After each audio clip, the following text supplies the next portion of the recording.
Hi there. So today we'll actually be setting up a door. But before we can get into making a door, we have to understand what do we need to make a door. Now, step one is pretty simple, make door.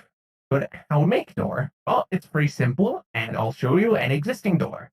I already set up this door here, and if I grab it with my laser, which you can't see right now, I can open and I can close the door, and it moves around.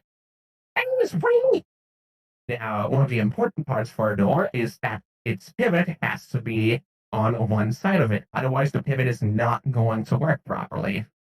Now, if you have an object like a box, for example,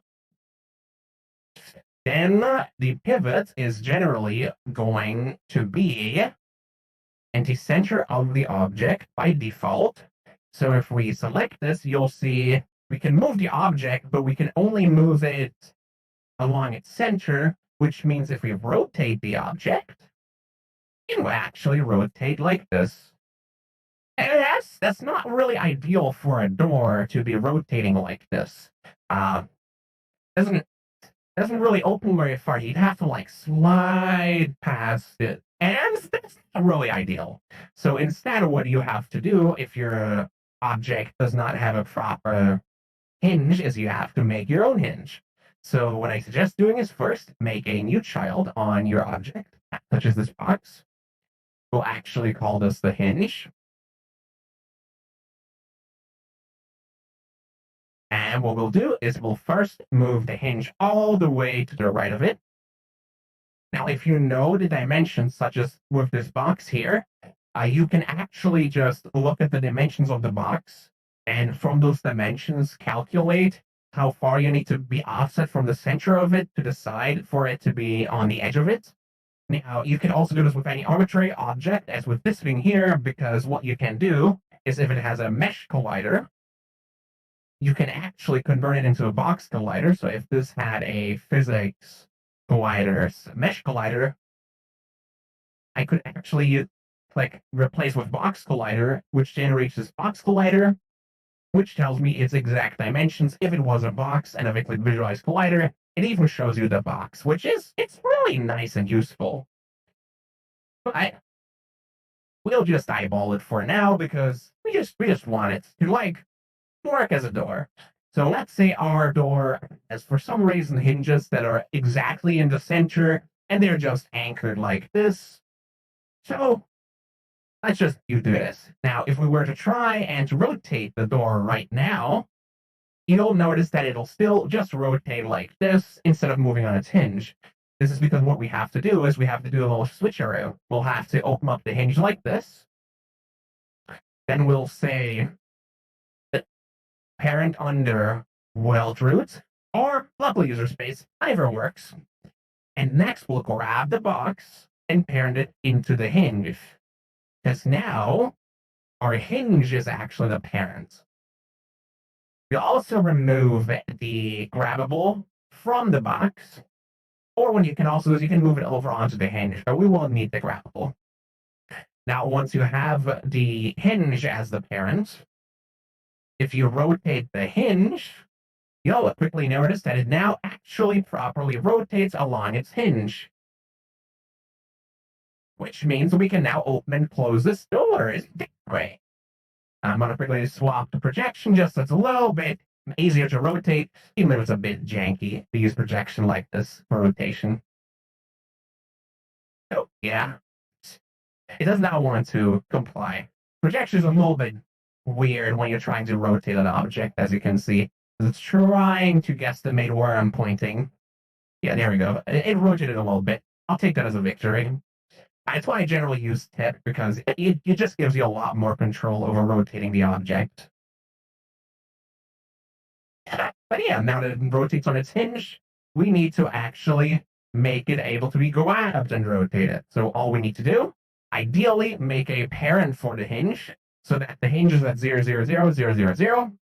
Attach a component of type transform interaction joint, because a joint is a type of hinge. And then here, all we need to know now is how far should the door open. So if we rotate this hinge to like 90, it looks about right. I like 90. 90 is a good number. So then we can just reset this back to 0, go to the twist, and this is very important. Um, Twist is the rotation around the y-axis, while swing is around the x and the z-axis. And door generally does not want to rotate around those axes because it's a door. It's supposed to open. So we'll put a twist of 80. Now, this means that if I rotate it now, you can see it goes from negative 80 to positive 80. Because unlike a slider, we actually don't need to double the values here because it just directly goes to those values, to positive and negatives of that degree. Now, you could change the axes and the reference axis for twist by modifying here, the axis and the twist reference axis. However, generally speaking, if you just set it up like this to begin with, you have to do less work. And I mean, hey, don't we all want to do less work? Now, one thing that you have to keep in mind currently is that if you are not the host, currently moving this will be a little bit weird. It might snap weirdly back into place when you let go, like this. I'm currently on my headless to showcase this issue. Now, the way that you can avoid this currently, until it's potentially fixed, is if you set don't drive to enabled, it will now actually write the values instead of driving it. So as you can see up here, instead of being purple, it's now no longer purple because it's actually writing these values as you're moving it. Now, this does mean that there's more network updates needing to be sent from your client to the headless or the host of the session and from the host to everyone else. However, if it's an object that does not move constantly, it's generally fine. Just be aware of the fact that it is a little bit less optimized to do it this way. Once it's fixed, however, and it's going to be obsolete, I'll make a video about it and mention that it's obsolete once that happens. Now, one thing to keep in mind is that if you're manually moving a door like this, you're probably not perfect. At least I'm not perfect. So if you rotate the door, this will happen at some point.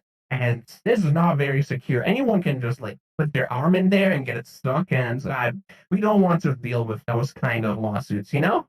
So what you do to fix this is you actually go to the joint and you set a snap increment. So since we go from around negative 80 to positive 80, we should always keep in mind that our increment should be a clean value that actually fits inside of our maximum twist. So since this is 85, we'll actually lower this to 80 because 80 is a lot easier to work with. If we change the snap increment to something like 5, now we can go all the way from 0 to 5 to 10 to 15. And if you see, it works perfectly. You can perfectly open it, and you can now perfectly close it. However, what you'll notice is this does not look the greatest. It's really weird looking because it's all kinds of like weird and a little slow. Now, luckily, there's a way to fix this. We simply go back to our joint and we enable snap on release. This means while we're holding it, it actually nicely and smoothly updates. However, when we let go, it'll snap into place. Now, having it snap into place on release immediately looks a bit janky, kind of like the issue that you were seeing before that was showing off.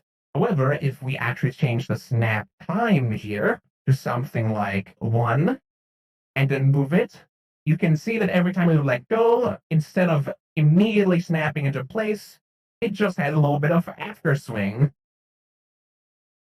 Now, what you could also do is you could make a system that basically takes into account the delta, how far it had, like how fast the door moved, and then always changes the swing speed here, the snap time here, to account for that delta, so that if you move it faster, it'll go into place faster. If you move it slower, it'll go into place slower, as if it was actually like slightly moving. but that's all just some bells and whistles you could make on top of it. Now that we have it set up this way, we can close it perfectly and it'll snap into place for a nice seal and no OSHA violations in sight. That's pretty much the entire video on doors. I hope you enjoyed the door video, and if you have any questions about doors, do leave them in the comments below. If you have any suggestions for future videos, do leave those in the comments too.